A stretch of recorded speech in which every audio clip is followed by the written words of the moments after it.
Warning, there will be spoilers in this video for the game Bastion. You have been warned. Join me in a video game moment with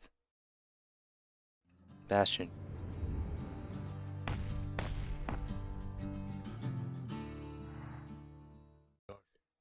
The moment I want to talk about is in the very last part of the final level of the game.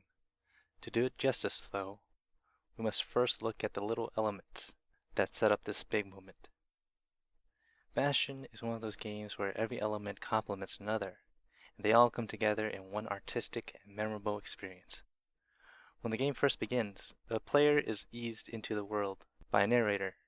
What the narrator doesn't tell the player, the background hints at. The game's main protagonist, the kid, wakes up in a small room with a single bed, and then immediately goes outside and starts his adventure. The world is falling apart, yet he doesn't look around for family, friends, or anything of the like. He then finds a hammer a few seconds later, which the narrator tells the player that it's his long-lost friend.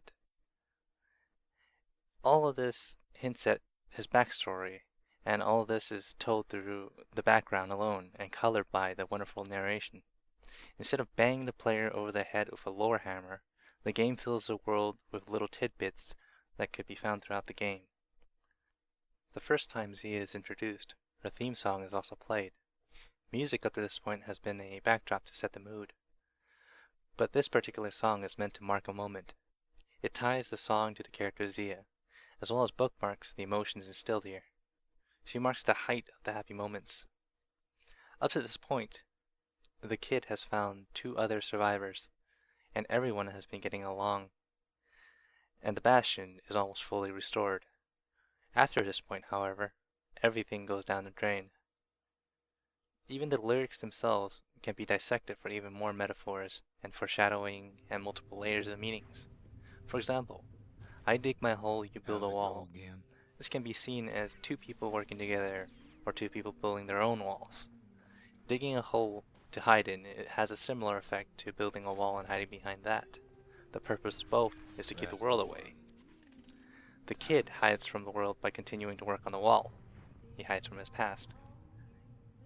Zolf, on the other hand, is blinded by rage in the later half of the game and stuck in a metaphorical hole that he dug himself, while Zia acts as the catalyst and prime motive for the 2 to interact.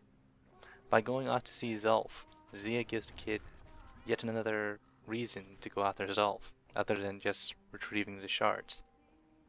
The goal then becomes to retrieve a friend as well.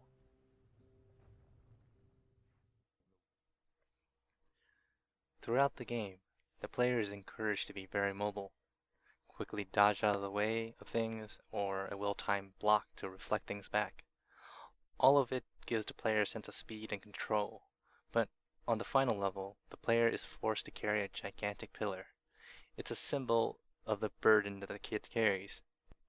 The world as he knows it is literally and metaphorically sitting on his shoulders. It is heavy, slow, but also very powerful. The narrator towards the end essentially explains to the player everything can be undone. The deaths, all of the memories, everything. The only thing that matters is getting to that final shard and completing the Bastion.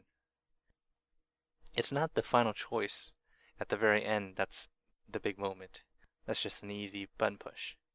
But it's when the player finds Zolf lifelessly laying on the ground, beaten half to death. The player is presented with a choice: save Zolf or leave him. Zia encourages the player to save Zolf, just by being there. She gives the player the sense that the kid is there to save his friends, not just the shard. On the other hand, the narrator, Rux, told the player everything can be undone, so even if Zolf dies, it can be reversed and no one would remember it. But the player won't forget. The player would remember it. The game does not break the 4th wall, but it does pose the question, not to the kid, but to the player: if no one else knows what truly happened, except for you, what would you do? The first time the player meets Zolf, his theme song is not played because it's not the moment that defines him. It is only when the player chooses to save Zulf at the very end that his theme song begins to play. And that's what the game wants the player to remember. Zulf the Fallen. The final walk carrying Zulf is so full of emotion as the song plays and the player slowly inches forward, getting shot by arrows, and not being able to do anything about it. It is the moment that the kid is no longer just a character in the game, but the player becomes the kid. It will take me back to my home, sweet home. Lie on my back, clouds are making way for me. I'm coming home, sweet home. I see your star, you left it burning for me. Mother, I'm here.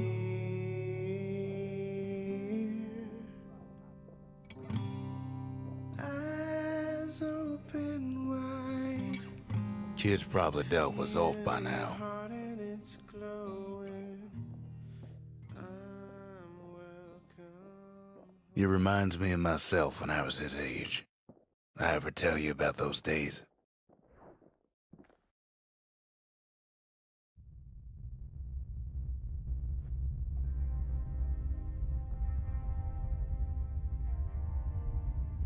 Hey, kid.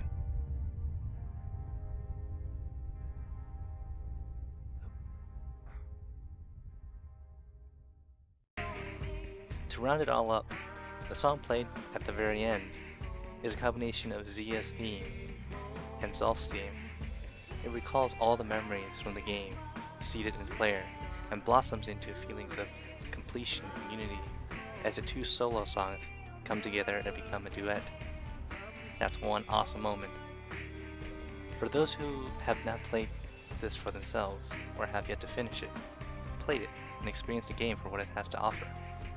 If anyone ever asks whether or not video games can be art, point them to Bastion.